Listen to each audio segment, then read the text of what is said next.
Hi, my name is Dr. Emil Euaparadorn. I'm a physical therapist at the Spire Center in Manhattan, New York City.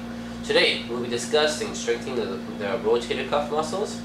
These muscles are key muscles because essentially what they do, if you imagine my fist is the shoulder, right, and this is a shoulder socket, it keeps you in the middle here, make sure you don't fall out of place. So the rotator cuff makes sure you're right here in the middle and stay there.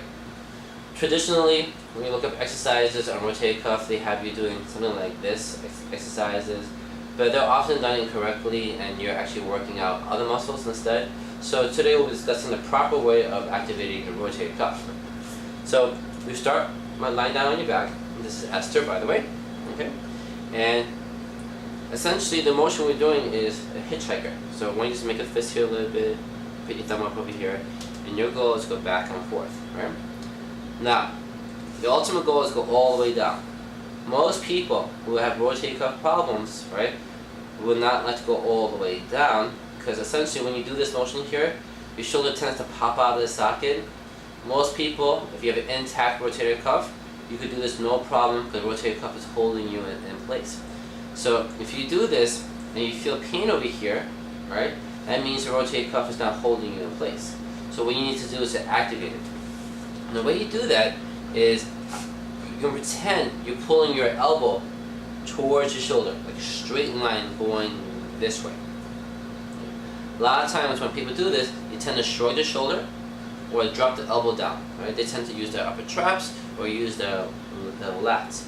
But we want it to get the rotator cuff. So when you do this motion here, it's a very small, we're talking like 2 or 3 millimeters of motion. So pull in, and that's it. Okay.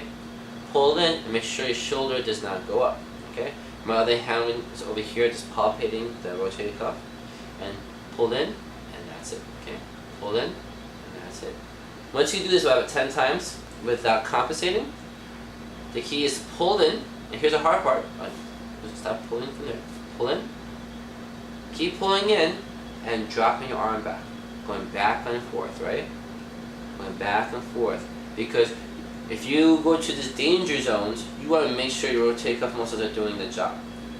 And as you get more and more comfortable, your goal is to go all the way down and still pulling in.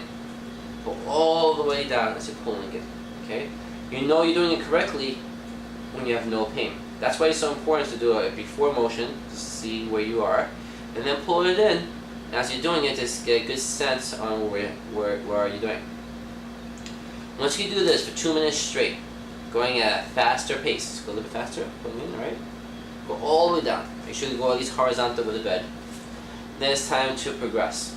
So the way we progress is by actually going sitting. Yes, sit, faster. Okay. You're going to do the exact same exercise, right? But pretend you're leaning against the wall here. So my hand will be the wall. You do the exact same thing. Okay, exact same thing. Like pull into the shoulder socket, with that shrug in the shoulder, good. Going back and forth, hitchhiker, hitchhiker, okay? And then once you do that for 2 minutes, then you come off the wall and do the same thing. Back and forth, 2 minutes, okay? And the goal is to be just fast enough. Okay? And the key is, can you activate the muscles before you go to your danger zones? This is a typical danger zone. Some other people, this is their danger zone. Some people, it's going over here. So the key is, can you pull your shoulder into your socket regardless what position you're in?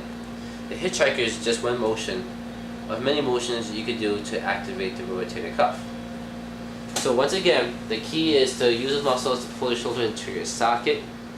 Start from lying down, just sitting up against the wall, and then sitting up without the wall. Okay? So, once again, my name is Dr. Emil Euaparadorn of the Spire Center, and please look out for further videos.